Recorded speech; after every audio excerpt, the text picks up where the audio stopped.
Welcome to Next Level Play Therapy, a weekly podcast dedicated to supporting the next generation of child and adolescent therapists to provide exceptional play therapy services. We'll explore all things play therapy to elevate your work with children and adolescents using the therapeutic powers of play. I'll discuss practical tips and ideas so you can provide a transformative experience for your young clients and make a real difference in their lives. So get ready to take your play therapy skills to the next level and make a lasting impact in the lives of children, adolescents, and families. Welcome to this week's episode of Next Level Play Therapy, where we talk about all things play therapy. And this week, we're going to talk about a topic that comes up all the time. I get asked this question all the time. So whether you're new to play therapy or you're a seasoned play therapist, we have all wondered this question. And I'll be honest, sometimes I still wonder this question that we're going to talk about today, which is, how do you know if your clients are just playing or if it's actually therapeutic? Underneath that question is usually a couple of things. One is, especially for new play therapists, one is they're paying money. Parents are paying me money for this. So I want to make sure that I am justifying why they need to bring their child. So they're investing time and money. And so as a play therapist, I want to make sure I'm doing the right thing and not wasting time or just playing when parents are paying money to bring their child. And I want to justify to parents and prove to parents that this is real, that play therapy is valid. I want to justify to other professionals that are also working with this client that it's a real thing, that play therapy is a valid treatment modality. Those are the key things that really underlie this question. The other way of thinking about this question of, is my client just playing or are they doing actual therapy in the play therapy session, is understanding a couple of things. One is understanding that the very nature of play therapy itself, the very nature of your playroom and your training, and I would include therapeutic presence in the playroom, sets play therapy apart from just playing, like just playing with their friends or just playing in daycare or just playing with their parents or just playing with whoever by themselves. The very nature of the structure of play therapy sets your playroom and their experience with you apart from all of those things. So from its core foundation, play therapy is essentially a different experience. And we are, as play therapists, one of the things that sets play therapy apart from other expressive arts modalities is the therapeutic powers of play. We help children access the therapeutic powers of play through the use of a therapeutic model, so a play therapy model, within the context of a safe and secure therapeutic relationship. And so that framework in and of itself sets play therapy apart. So foundationally, play therapy is different. And so when you're not sure what's going on with your clients in play therapy, rest in that. So what I want to do today is I got a whole list, and I have my notes. Those of you on video, you'll see me pointing up into the beyond. I have all of my notes of what I want to cover. So I'm going to reference those, but there are quite a few things that I want to get through in a short period of time to kind of give you some things to think about when you are wondering, is this just playing, or is my client actually doing therapeutic work? And that is the topic that we are going to discuss today. Before we do that, I would love to know who's here. So if you are watching the live stream, or even if you are watching the live stream replay, I live stream every week. Today I'm doing a different day. Today is the live stream is happening on Tuesday. I normally do them on Wednesday, but I am traveling tomorrow to New Mexico. Very excited about that.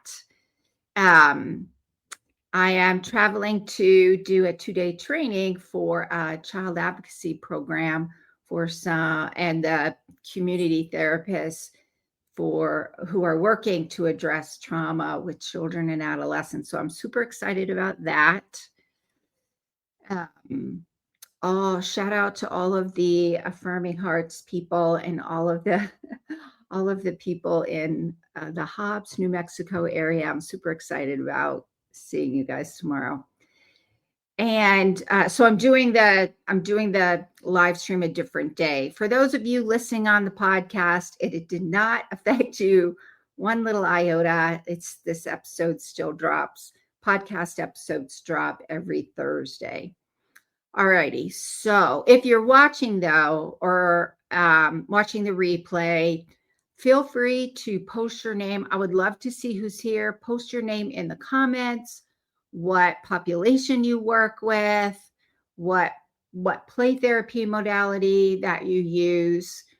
And for those of you who are listening on the podcast, feel free to pop over to my Instagram channel where I am also going live, which is Renewing Hearts Training.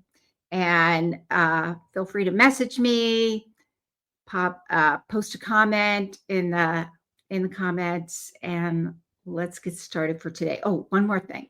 If you find this information helpful, please feel free to share it across your social media platforms. Share it with your colleagues who you think might benefit from it. And if you're watching on YouTube, feel free to hit that subscribe button and to hit the notification bell so that you'll know when I go live, but you'll also know when there's a new episode. So those of you who are watching the live, just so you know, once the live stream finishes, it automatically populates into a recording. So you can always access them. All righty. So today's topic is how to tell if your clients are just playing in play therapy.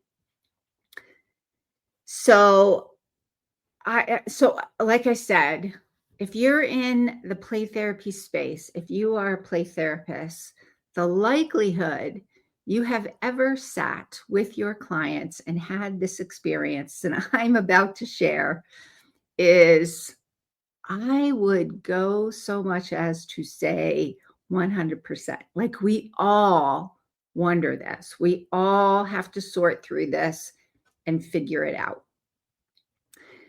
How many times have you sat in your play therapy session next to a client and your client is drawing flowers, and sunshine, and maybe some puffy clouds and some grass, and they've done this session after session after session, and they've been quietly drawing, or maybe just chatting away about this and that while they're drawing. And how many of you have had that happen? And in your mind, by the third or maybe fourth session, you're wondering, Are they just playing? Is this actually working? Am I helping this client? Like, is play therapy working?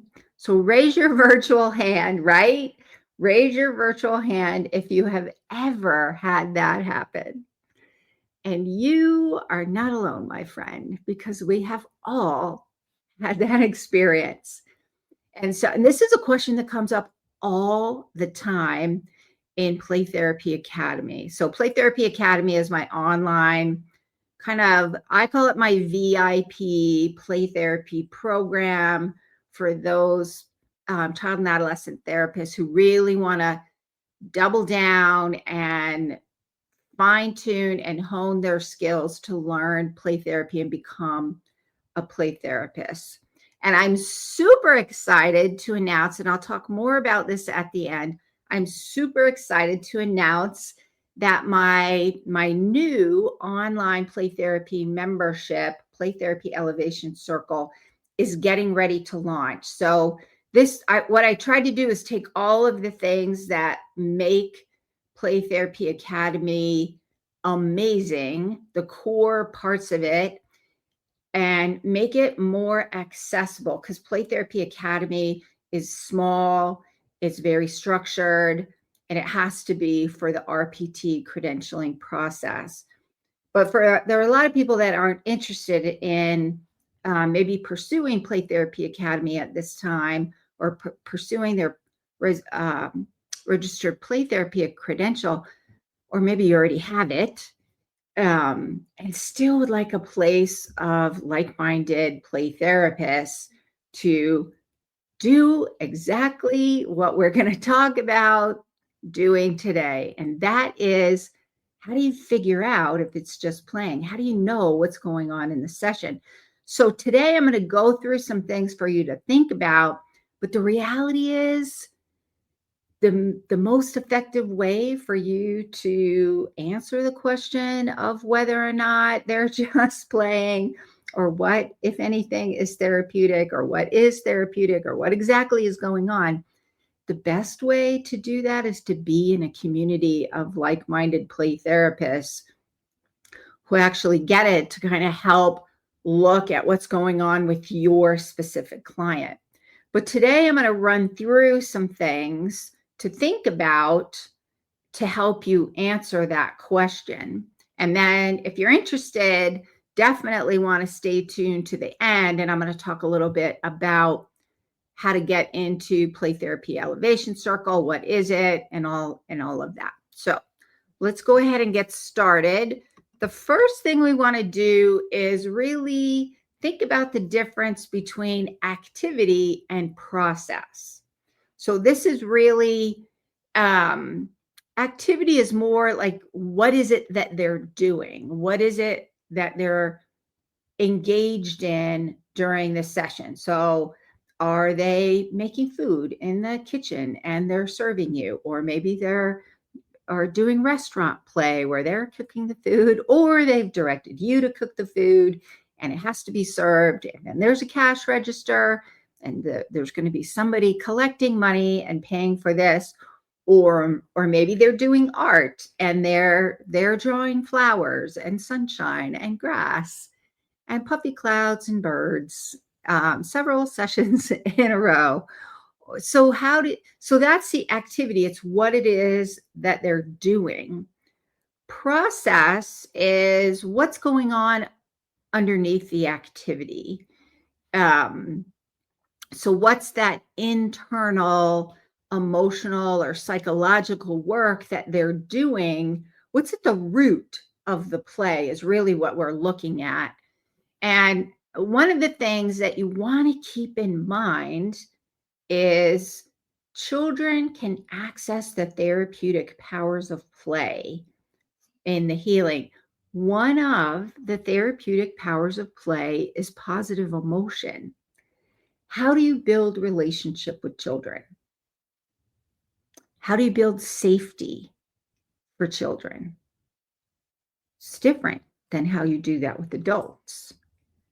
With children, it requires you to play with them.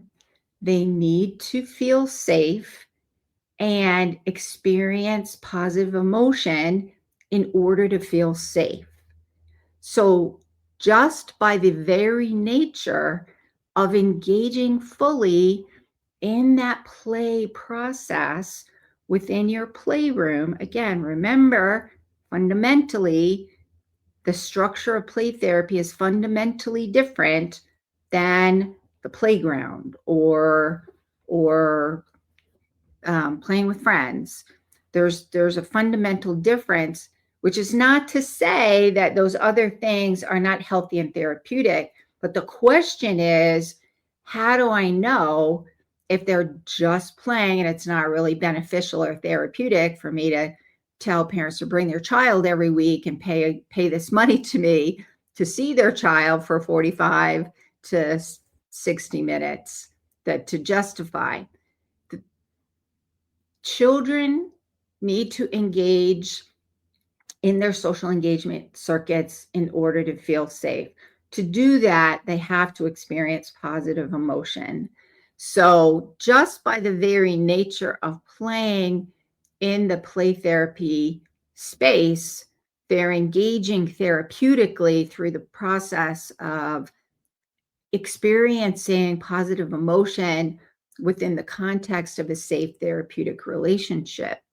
And so, just like in traditional talk therapy, there are times with maybe your adult clients, or maybe even some of your older adolescents, there may be times when you are talking, and maybe you're just talking about superficial things. Maybe you're checking in about their life. Maybe you're checking in about, some mutual interests that you have. What's the purpose of that? There is a therapeutic purpose.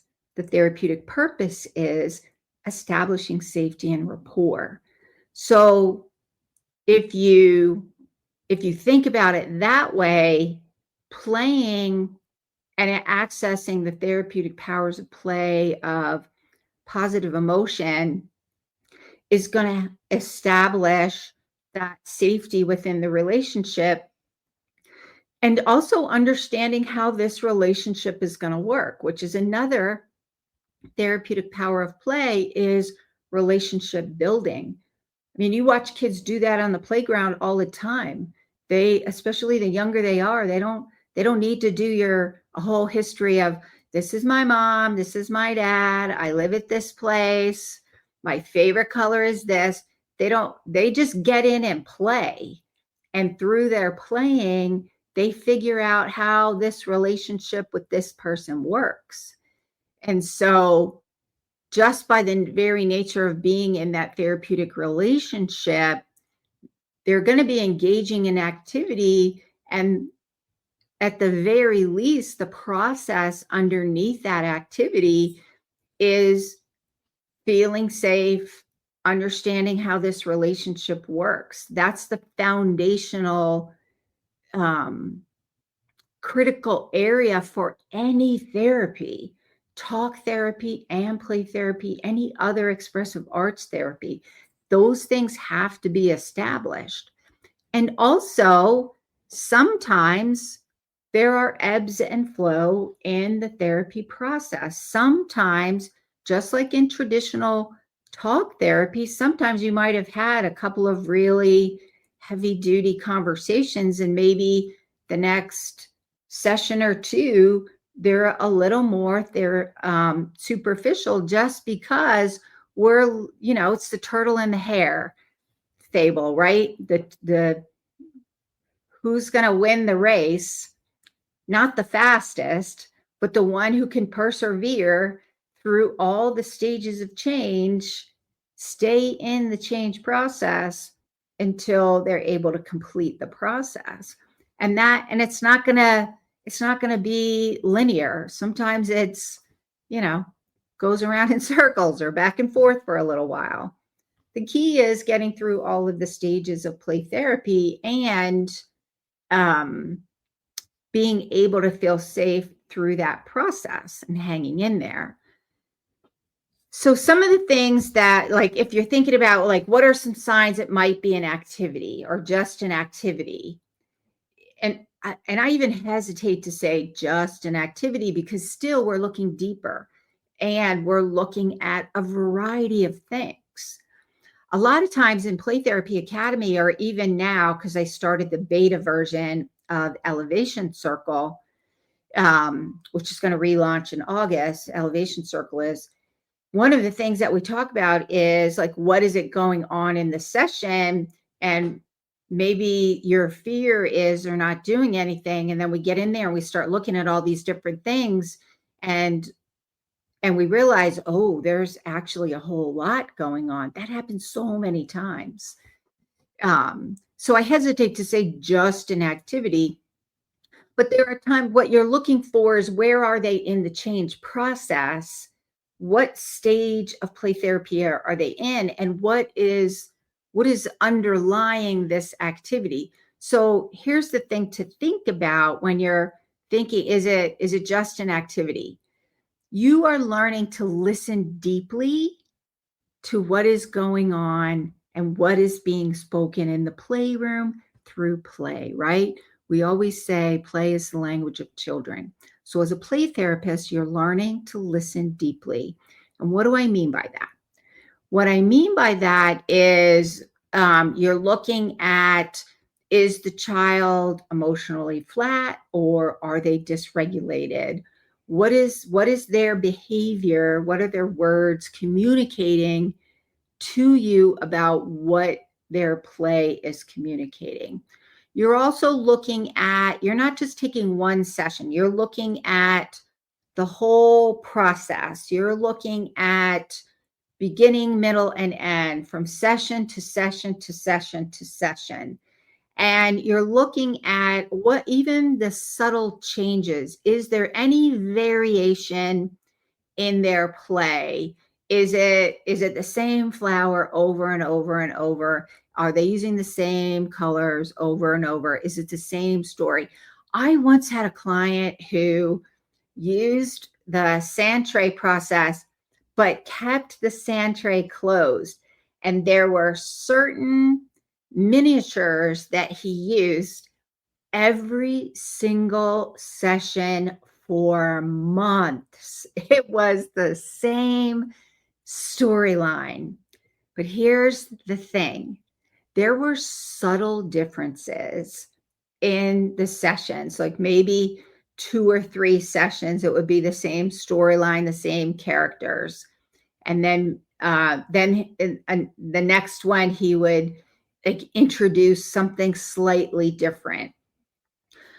When I thought about this play and what was going on in this child's life, what I realized was this child's very foundation at home, because of divorce and separation and high parent conflict, like lots of custody conflict, courts were involved. This child's very foundation didn't feel solid. It felt, if you've ever, you build your house upon the rock or you build your house upon the sand, the sifting sand by the ocean, right? What's going to be more solid? Well, typically the house on the stone. There's no solid foundation for this child to develop a sense of safety and security. And in the session, he was able to use that to try and work through what was going on. But every session for months was the same play. But when I got in there and really looked at what was going on in the child's life and in the play and the subtle shifts throughout that process, you could see there was actual therapeutic process going on underneath. And so sometimes what you'll find also is there might be like a pause in the process, and it might be just that they need to take like an emotional breather or a break, so to speak, from the heavy work of what's going on in that play process, in the same way that an adult would need to do that. The other thing you want to think about is like, when is it process. So this is the looking deeper, right? We're looking at what's going on. And what you're doing is you're noticing subtle shifts over time, noticing any forward progression or backwards regression, right? I know those were, I used doubling my words. So what you're looking for, are you noticing metaphors that are emerging in the play? The flower is dying, right? So you're noticing now the bright, shiny, new, sparkly flower. Now there's some subtle changes to the way it's being represented. And is there any like emotional energy going on or subtle shifts in vulnerability creeping into the story or what you're seeing? So one of the things Daniel Siegel talks a lot about in interpersonal neurobiology is really that whole idea of within and between. Within me, so we're tapping into our resonance circuits to get a sense of what is going on within the client and between us.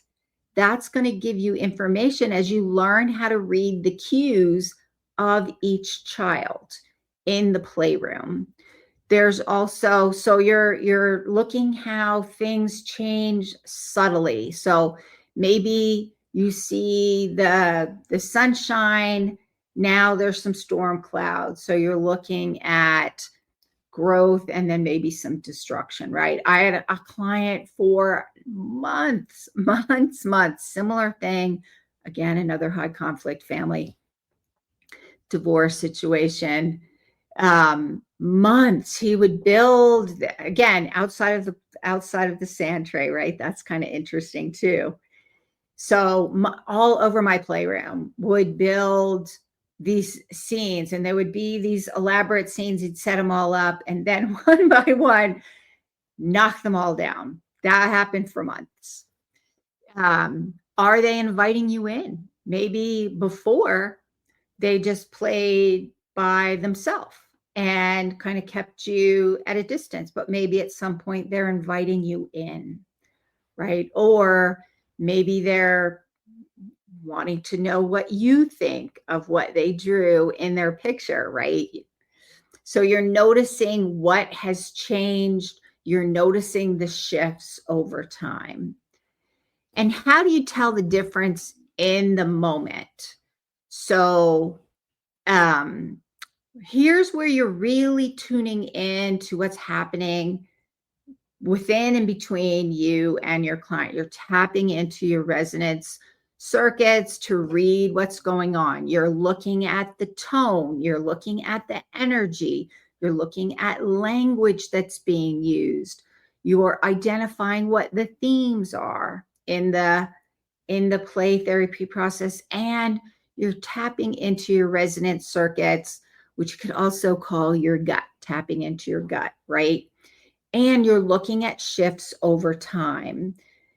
Also, you're keeping in mind that the very nature of being in the playroom with you is an indication that this is a different space. There's a way in which you use your play therapy model. That's the theoretical model to help your clients access the therapeutic powers of play within the context of a safe and secure relationship.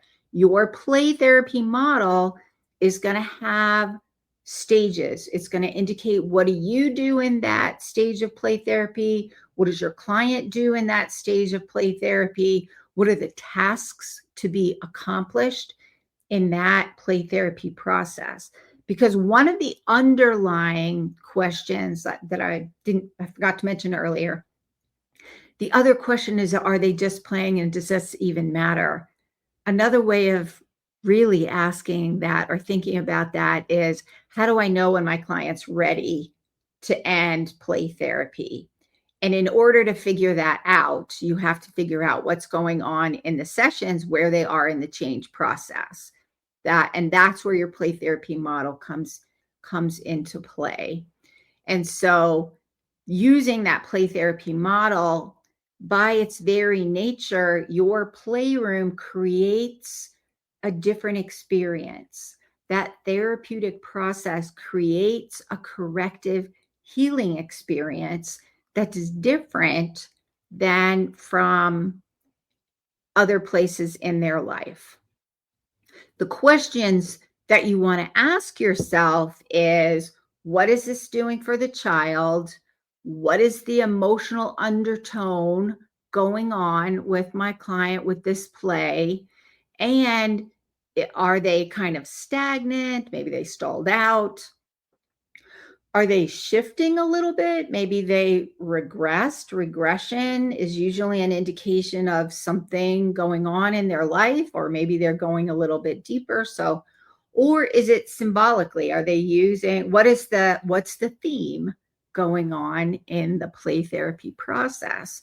And again, this is where your play therapy model matters, because it's going to help you decode what is going on in the play therapy process. I like using a neuroscience and attachment lens as kind of my foundation, because I feel like across I would say all the play therapy models, I usually try to stay away from all and none. That being said, I feel like neuroscience and attachment theory can be integrated easily into all the different play therapy models. So to me, if that's foundationally, if you look at what their nervous system is doing, what is it saying about their attachment capacity, and how is that influencing their life, then you kind of get a good sense of, you can use that. I mean, you can use that in all of your play therapy models. And here's another thing to think about. So let's say you're not sure. What do you do when you're not sure? Because that's going to happen. Even now, I've been doing this decades. I sometimes do not know what is going on in the moment. And at that point, it doesn't matter. Because what matters is that I'm fully attuned, tapped in, present, congruent, holding space for unconditional positive regard and empathy. That, by its very nature, is healing, and you are not going to get anywhere unless you have that foundationally. So when you're not sure, don't worry. Don't rush. Don't feel like you have to pull in an activity to make sure it's working.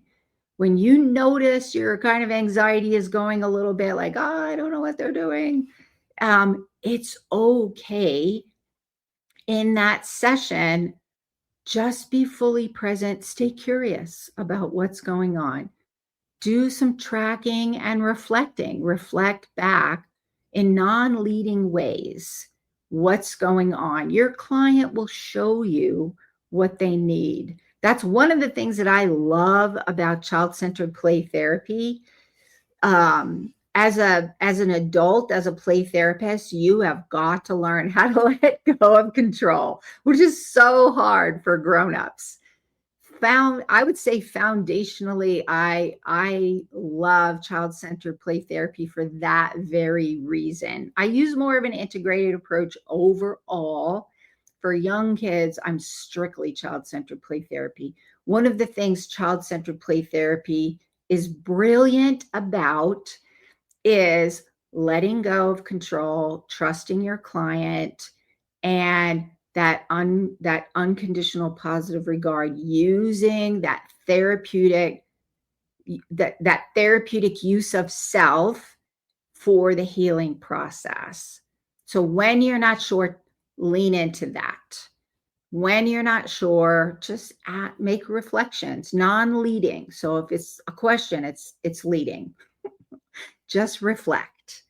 Oh, you're drawing that flower. Oh, you're oh, that guy's really angry. Or, oh, you want to make sure that I pay for my food. Or you want to make sure that I get to order what I like. So you can reflect and then see what they do with that. And then you're also going to track the process. Like, You after the session, you can think back. I usually do this when I'm doing my progress notes, like as I'm identifying themes and I'm kind of thinking about their treatment plan and where are they in the process. um, I'll kind of think about, oh, where are they? What changes have they made? So after the session, you can reflect back. In the session, just be fully present in the moment, make non-leading statements, and be curious. Just settle in to the therapeutic relationship and holding space and co-regulating. And yes, you can set limits when you need to set limits. Be patient. Sometimes safety needs to come before they can get to that symbolic work of play therapy.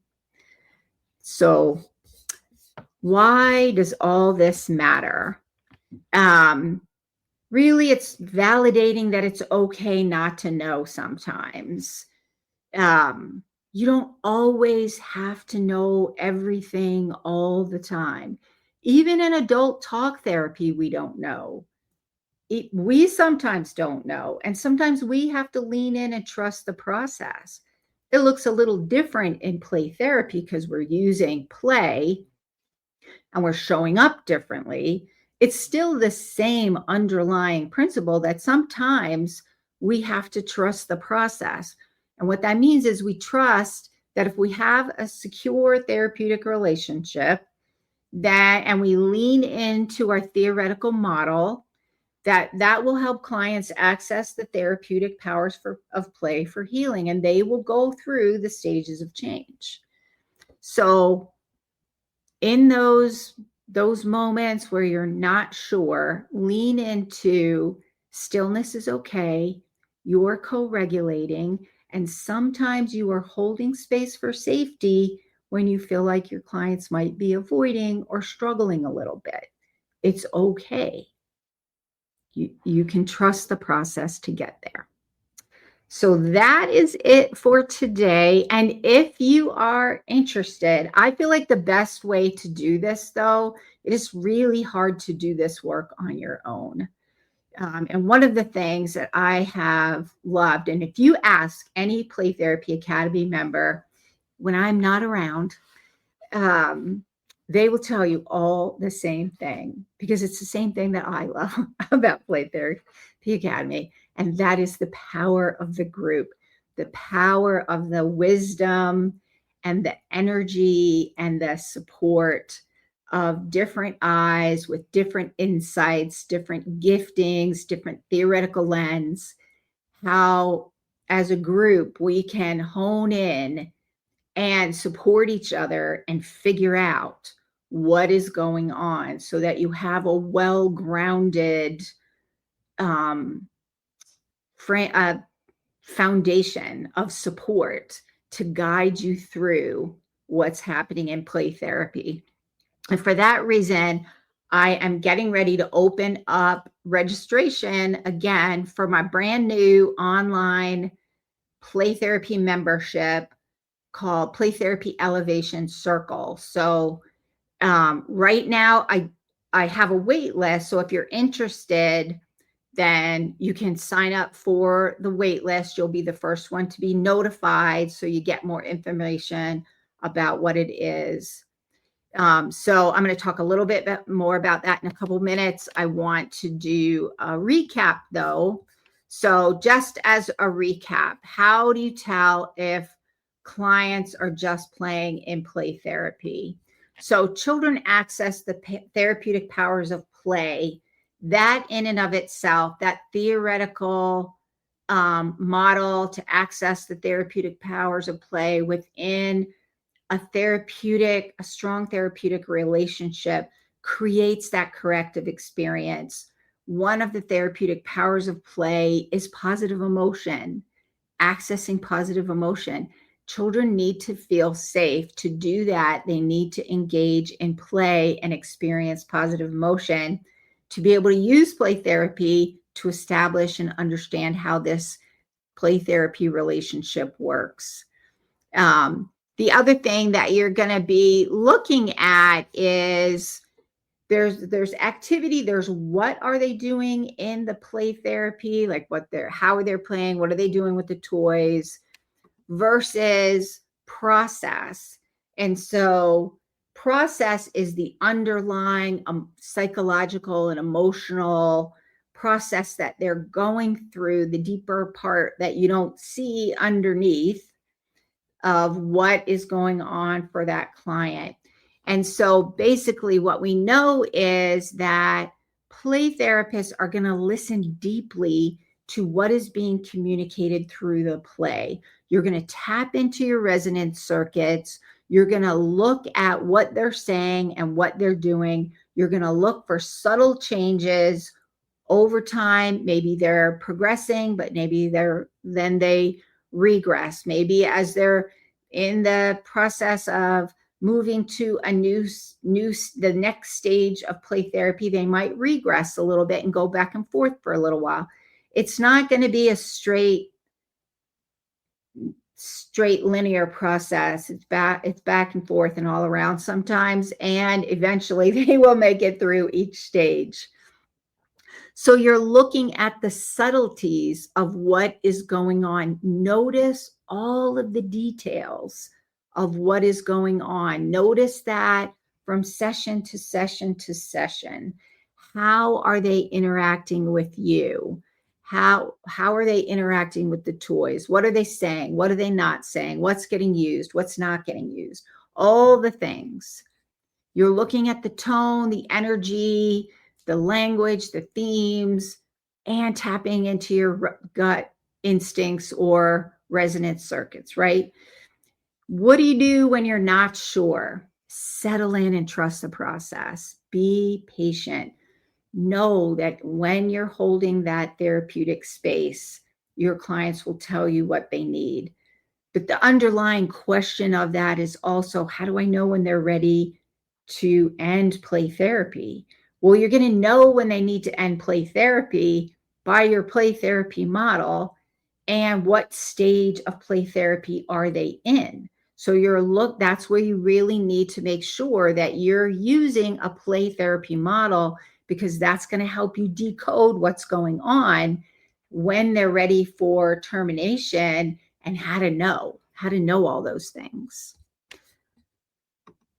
So that kind of wraps it up for today. If you're interested in play therapy elevation circle, if you have ever thought to yourself, I wish I had another play therapist to do this work, to ask these questions, to figure out what's going on with my little client, then I have good news. So Play Therapy Elevation Circle is my new membership that is online. We meet monthly for a consultation group, discussing difficult cases, figuring out what's going on in sessions, getting ideas. Whether you're new or seasoned in play therapy, none of us can really do this work alone. I feel like we need a community of support. And for play therapists, that community of support, I think, includes like-minded play therapists, and having that space to get that support and figure things out can make a difference in the outcomes you get for your clients, making a difference in helping them to heal. The other thing that we're doing in Play Therapy Elevation Circle is going to be a book club. I'm super excited about a book club. So we're going to take a play therapy book, and we're going to have a monthly book club meeting talking about the book, and then also how do you apply it in play therapy. There's a community group in there to get support in between. There's some other benefits in there as well. If you're interested in learning more about Play Therapy Elevation Circle, then you definitely want to sign up for the wait list. So we'll post some links to the wait list in the comments, but also you can hop over to my website at rhplaytherapytraining.com. You'll see on the website, on the homepage in the upper right corner, there's a join the wait list. Click on that link, sign up for the wait list. You'll get some emails with different strategies, just some tips and things like that. But also, you'll get notified when Elevation Circle registration is open. It's only going to be open for a short period of time in August, and then we're going to close it up. So if you want to learn more about Play Therapy Elevation Circle, if you have been looking for a place where you don't have to figure it out by yourself, where you can get help figuring out what is going on in your session, you can get help with maybe dealing with some challenging parents that you're not sure what to do and you're trying to figure out how to engage them as your partner. Or maybe you just need ideas and you're running a little stale, or you need to know how to apply your play therapy model and you need a little help. So if you're interested, pop over to my website at rhplaytherapytraining.com. Click on the link to sign up for the wait list, and I will see you next week. Bye for now. Thank you for joining me on this episode of Next Level Play Therapy. I hope you found the discussion valuable and gained new insights and ideas to support your work helping children, adolescents, and families heal. If you enjoyed this episode, be sure to subscribe to the podcast and leave a review. Your feedback helps to improve and reach more people who can benefit from this information. Remember, play therapy is a powerful tool for healing and growth. Whether you're a new play therapist or experienced, I encourage you to continue your learning journey to unlock the potential of play in your own work and relationships.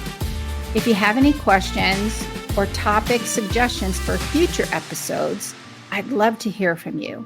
Connect with me on social media and visit my website at Renewing Hearts Play Therapy Training to stay updated on upcoming episodes, trainings, and resources. Thank you once again for listening to Next Level Play Therapy. Until next time, keep playing, learning, and growing.